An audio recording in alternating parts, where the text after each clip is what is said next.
Thank you. I'm not seeing a mouse, so that's making things a little more difficult for me, but we'll get it here.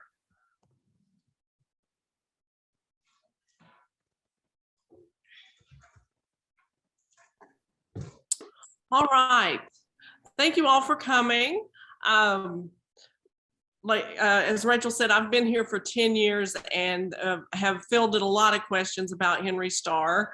I am by no means a Starr expert. He is a deep, deep well. Let me tell you, there's lots of folks that know more about Henry Starr than I do, but we have had to talk about him a lot, and he is a very interesting character. I hope that you come away today knowing something maybe that you didn't know, or you're a little more interested in him.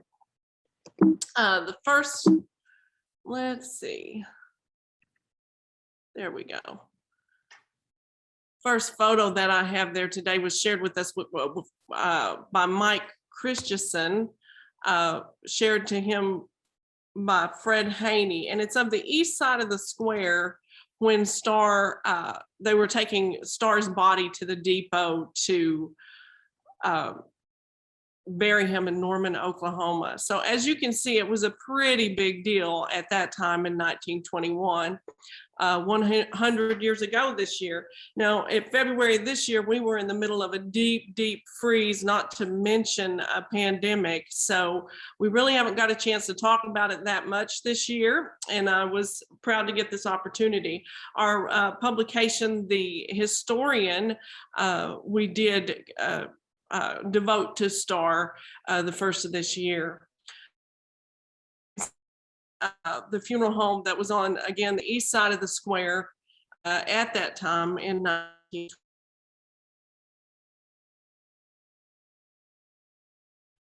As we all have,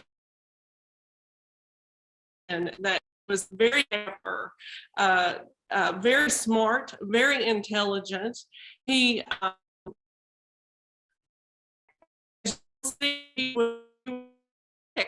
was born in Indian Territory near Fort Gibson in 1873, and though he had every right, and it made predictable that he become an outlaw, he didn't contribute it at all to his grandfather Tom Starr, who was in his own right, and his father George Hop Starr was also a bandit.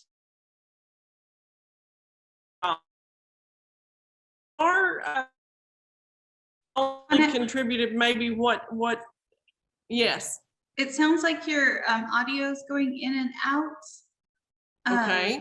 I don't know if that's a bandwidth thing or if it's maybe, are you moving away from your microphone? I don't think so. I can try to sit still. If it continues, we'll try to get near to an internet source. Okay. I'll check and make sure nobody's doing anything. But thank you. Okay. Go ahead. His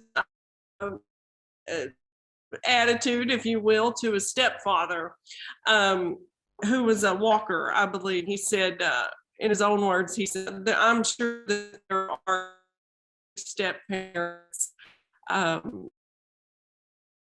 Snake to see if it has rattlers. So toward him was not very good. And of course, our first in, I believe it was, I can't see my own notes here. Is it better, the audio? It seems to be for me, but I'm not sure for everybody else. Okay, just let me know. He was first accused of, unjustly, he said, of stealing a horse, and he just sort of absent-mindedly ran off after a stray cow or something on another man's horse, and he was shackled and treated very badly, and that left a horrible taste in his mouth, and that's sort of what he attributes to casting the die.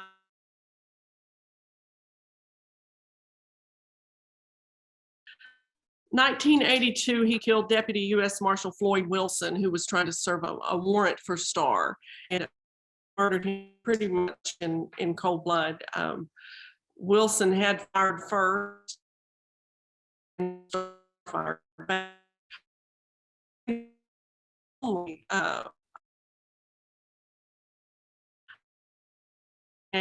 By 1893, robbed banks in Caney, Kansas. Here that was now he also wrote a train and a lot of cash in that short amount. Let's see where we are here. In 1887, he was ultimately sentenced to 15 years in federal prison. He did get a new trial for that. He was sentenced twice to hang in Judge Parker's court, and as we know, he did not. The first time he got a new trial was because there was no seal on the warrant that Wilson was trying to serve on him. In 1902, his sentence was ultimately commuted because he had broken up a prison break and taken a gun away from Cherokee Bill, an outlaw who was trying to escape from prison, and that made an impression on Roosevelt, and he commuted his sentence and let him out. So in 1904, he homesteaded some land in Oklahoma, along with his family. He had a lot of family there, and was trying to do good, it seemed. He said of himself that he was dabbling in real estate around Tulsa. He had a son at that time in 1904 that he named for President Roosevelt because he held him in such high regard for commuting his sentence. Now, in 1907, Oklahoma became a state. And he found out shortly afterwards that Arkansas, particularly Bentonville, had been holding on to the 13-year-old case, hoping to prosecute him for it. He was convinced that that Haskell, the governor of Oklahoma, was going to turn him over.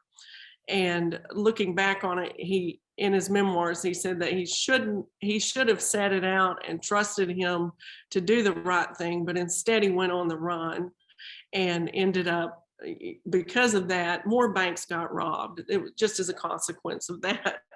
So it turned out that Haskell didn't turn him over to Bentonville. So that was in vain. But once again, he had things on his record.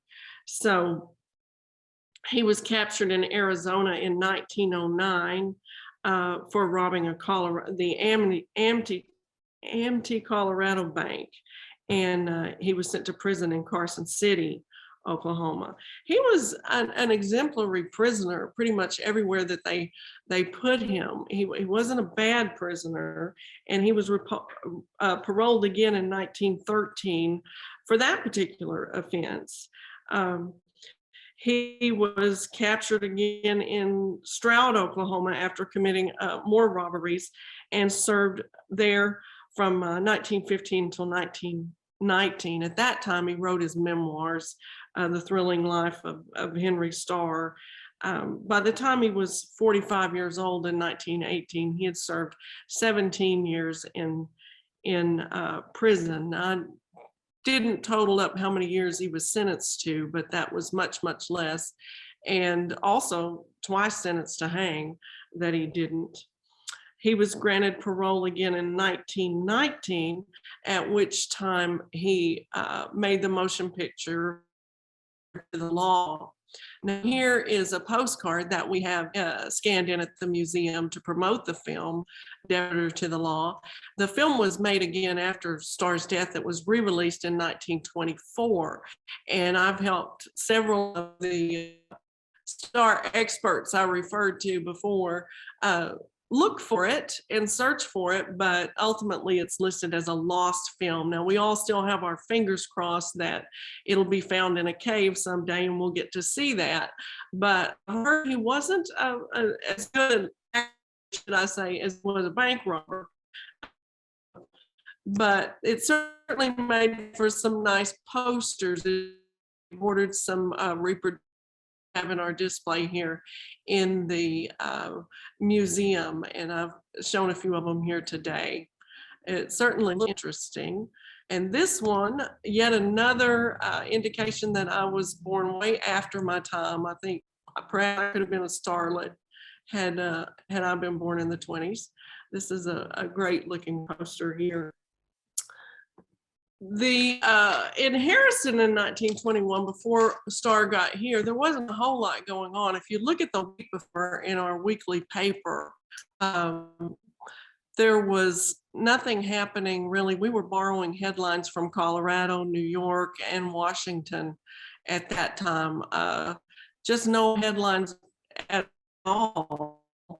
But the day 1921, a big headline there. Henry Starr, the notorious outlaw, is shot here by W.J. Myers, formerly of the People's Bank of Harrison. And it didn't end there.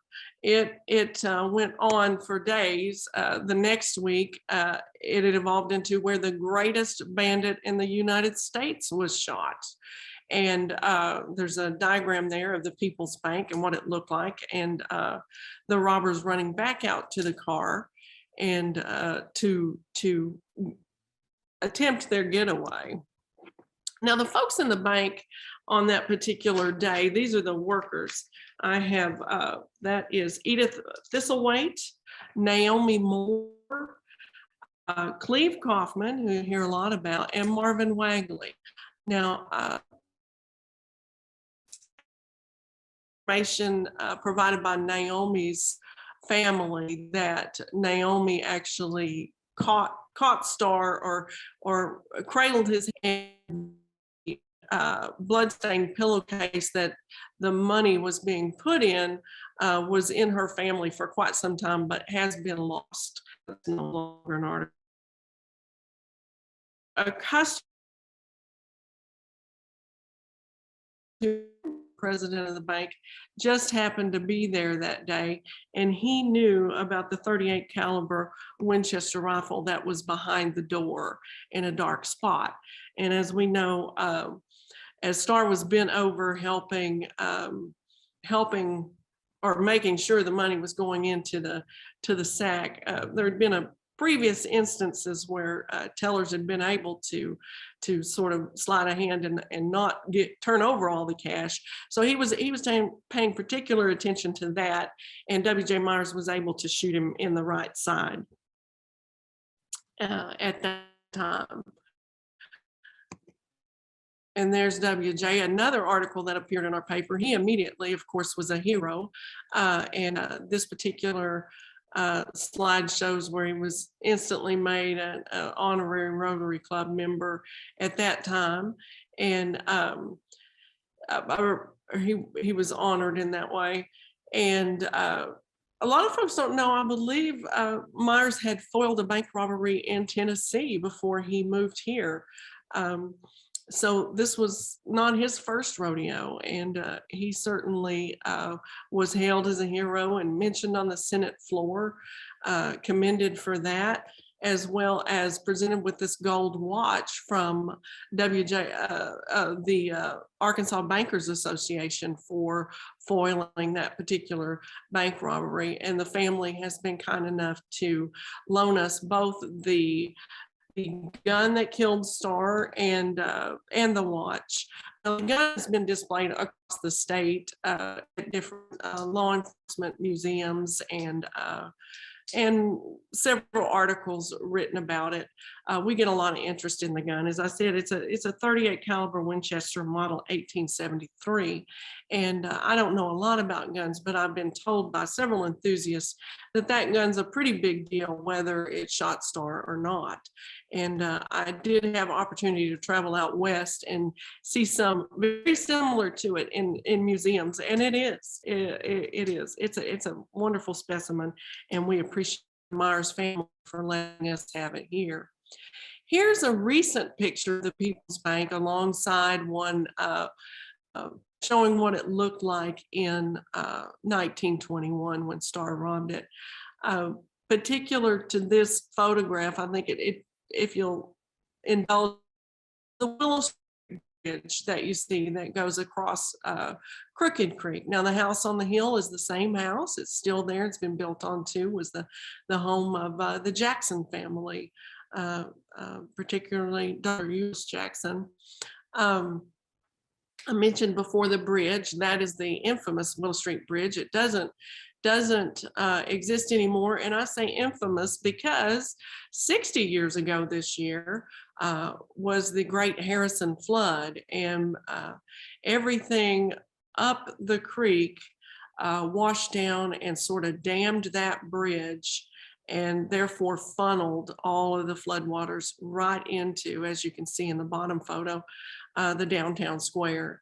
And we also have the lock from the original building there that is full of sand and silt. It's in the Henry Starr display that was deposited there from that flood. But folks have really enjoyed this comparison, and Nancy did a great job taking the photograph. And there's the bullet. I always say we have tons of artifacts, and all of it has different juju. This one certainly does. This is the bullet that killed him, was removed from Starr by Dr. J.J. Johnson, who had an office on the square at the time. And the handwriting is that of Carl Greenhall, the prosecuting attorney at the time. So yeah, there's the 38 caliber bullet that ultimately took Starr's life. And the confession letter. Now, there on the bottom of it, but it's not, or I couldn't see it in that particular photograph. It has been framed for years. I've been here 10 years, and we updated the display a few years ago, but didn't really, like I said, unframe this original artifact at that time.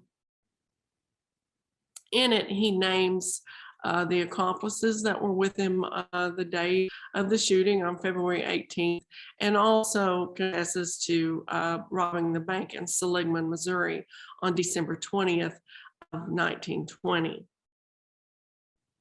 So that's included in our display. One of my favorites, I guess, and one that gets the most attention is the bloodstained bandana, black and pink bandana. It was beautiful in its day, I can imagine. And I had the privilege of talking with Rex Callicott about it. Now, Rex would have been the son of Darley Mitchell, who acquired the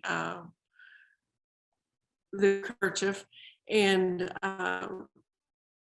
Rex told me what his father told him, and that was that he heard the gunshots when he was just up the street from here where we are at the museum. And he ran down to see what was going on. Incidentally, the People's Bank was located directly behind what was then the jail. And that particular building is still standing and still on the square, being used at this time. And by the time Darley got there, they were carrying him, carrying Starr from the bank to the jail. And Rex said that his father said, Starr said, boys, take my boots off, my feet are on fire. And then somehow Mr. Callicott ended up with the bandana in what we would say today, yada, yada, yada. So we're not sure how it happened, but the family had it for years and years. And again, we're proud they allowed us to display it here at the museum. This is what our display currently looks like today. It has been updated. It looked a lot the same for a very, very long time. And we've been able to update it and add to it as we find information.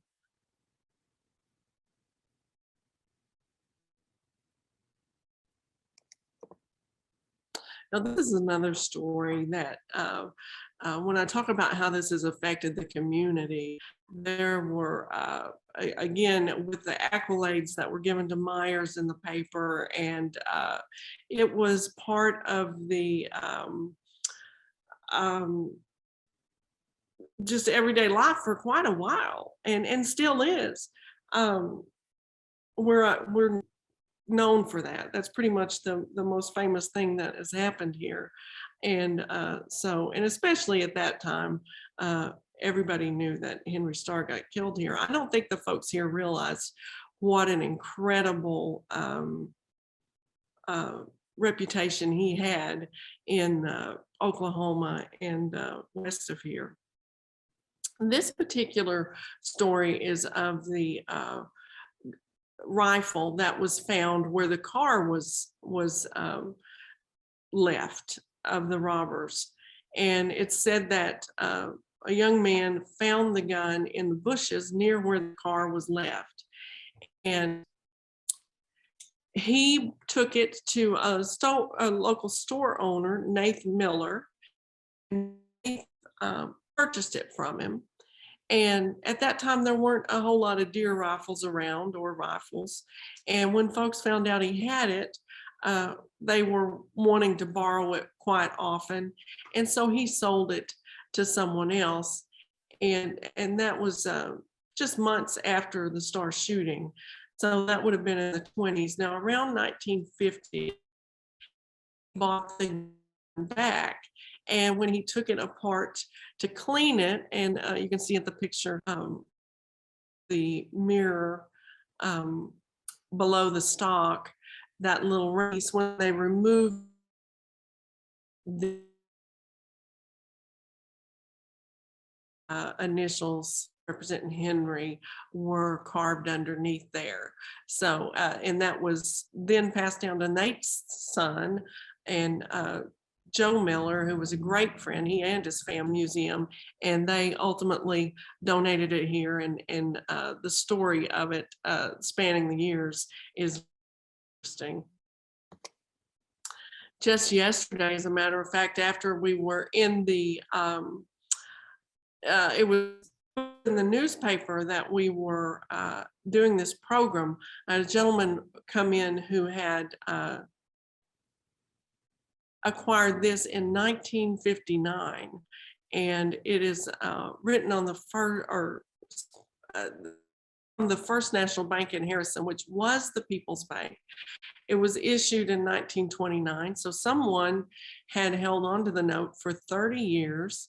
And it, if you can see at the bottom, Cleve Kaufman and Marvin Wagley were still at the bank. And a newspaper article that there was another one that was found in circulation in 1959. So someone had put them away and sat on them for 30 years before they made it back into circulation. And he has it beautifully preserved in acrylic, and brought it in so that I could scan it and take a look at it. But no doubt that was held on to because of Kaufman and Wagley. Their association with the bill. This is just another thing that's in paper, life insurance.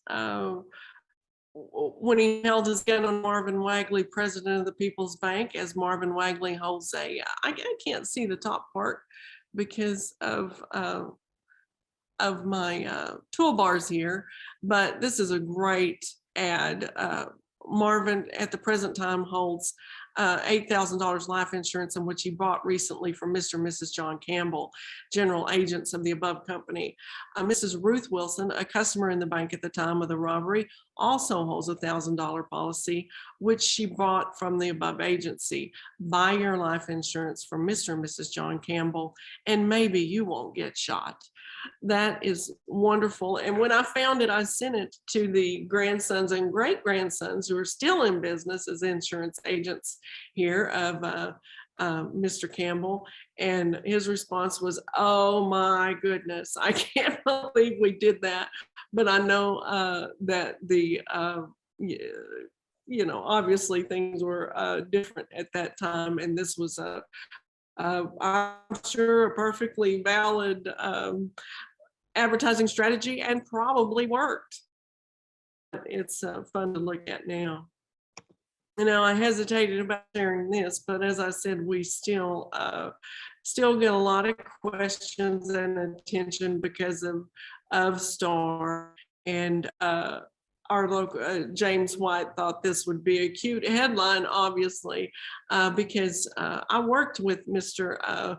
Ayoub for a long time before I realized who he was, and he's works out in California on a lot of movies and writes for American Handgunner magazine, I believe.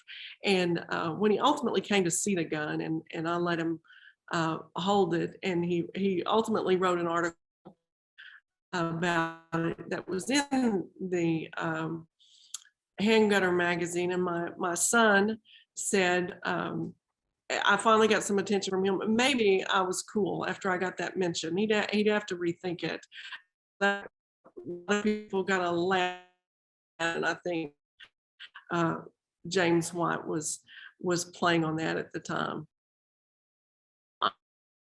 I know with these, I haven't done a program obviously since the pandemic, and we have this Zoom opportunity.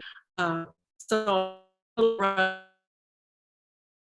everybody's trying to in slide, and I think this one's pretty good. I was able to, was displayed, I believe, in the window again on the east side of the square at the funeral home. Kleins, I believe, is where he was. I think that I've mentioned, wanted to mention, I did do a he robbed 21 banks and for a total of $60,000 or $5,590 today. And I wanted to also mention that the bullet and the letter were donated to our collection by Kelly Walker. It was originally in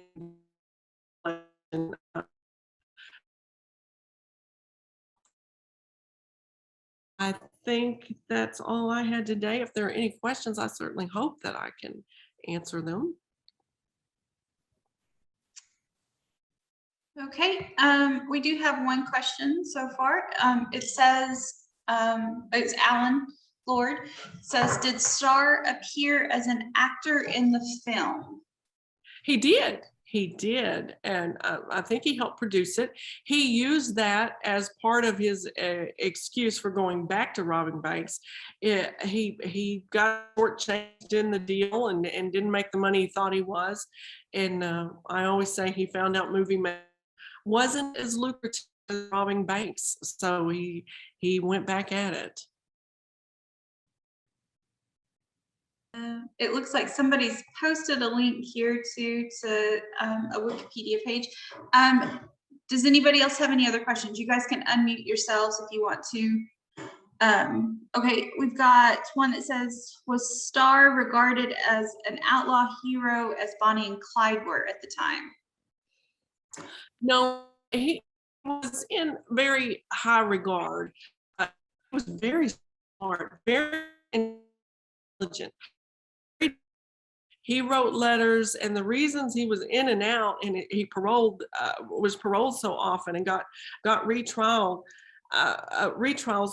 because of the letter writing campaigns. His mother wrote letters on his behalf, and he made a friend in Kate Bernard, the first woman in the U.S. in the Oklahoma State Senate, and she was an advocate of his and very much believed that he was a product of the way the Native Americans were treated, and was very sympathetic to him.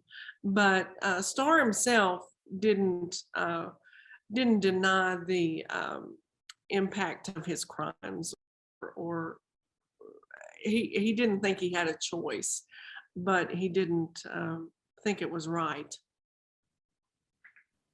Okay. Somebody's asked where you can get the link to this video. We'll be posting it on our YouTube channel. So you go to YouTube and you search for Shiloh Museum of Ozark History. And then we have our own channel on there. We'll also put out a notification on Instagram and Facebook when that link is live.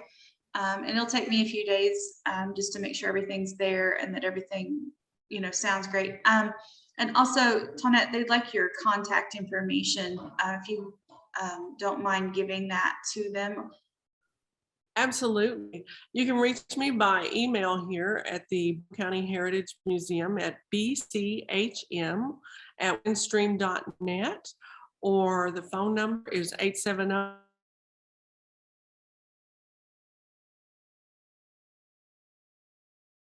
12.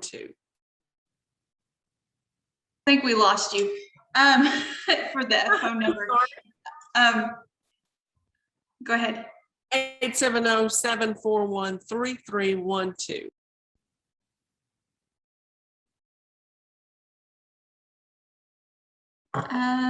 Okay.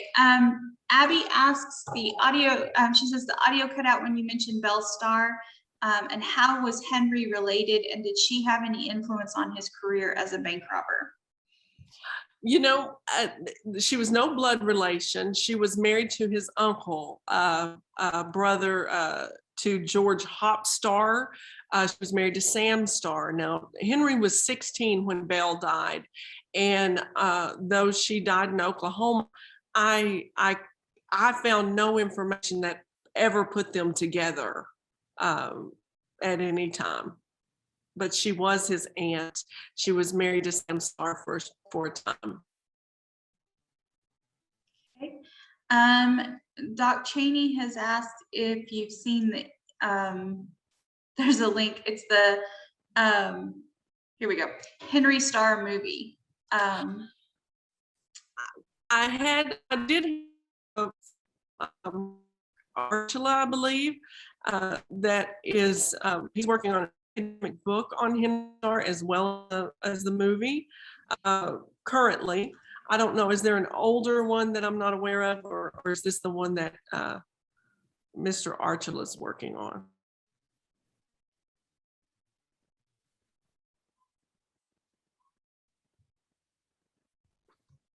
It looks like the one that he's working on. Oh, okay.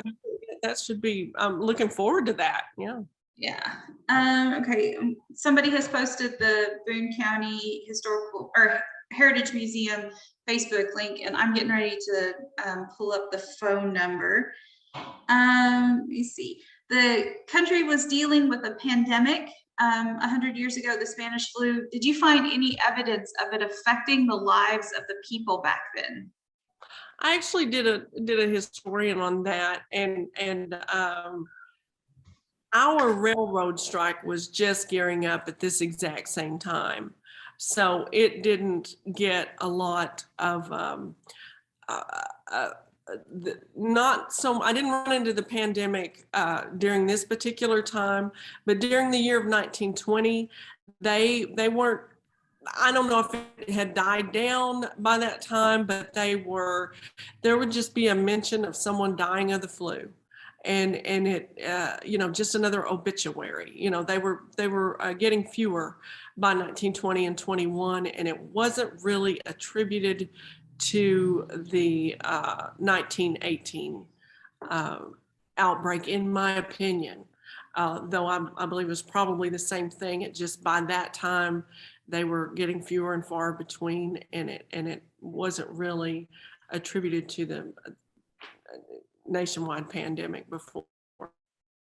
Okay. And Kay Sampson asks how long the body was displayed in that building on the square.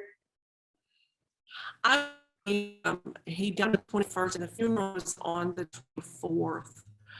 His mother and his wife and made it here, and were at his side when he died. Starr's been the subject of several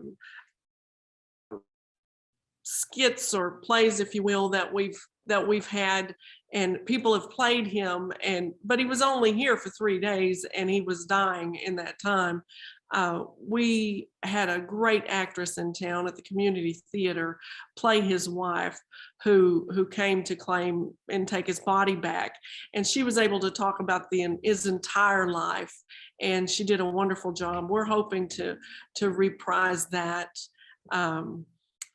this fall. But to answer your question, he was buried on the 24th, so I believe he was here for at least 2 days, maybe 3. Okay, does anybody else have any other questions they'd like to ask?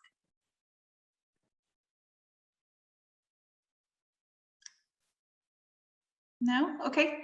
Well, thank you so much for joining us today, and thank you, Toinette, for this wonderful presentation. This was great. And like I said, this will be available on our YouTube channel soon, hopefully, in the next week or so. And if you guys have any other questions in the meantime, I have posted the phone number and the email. Oh, here we do have another question. Okay. Is there a place to read about filmmaking in Oklahoma that Starr was a part of?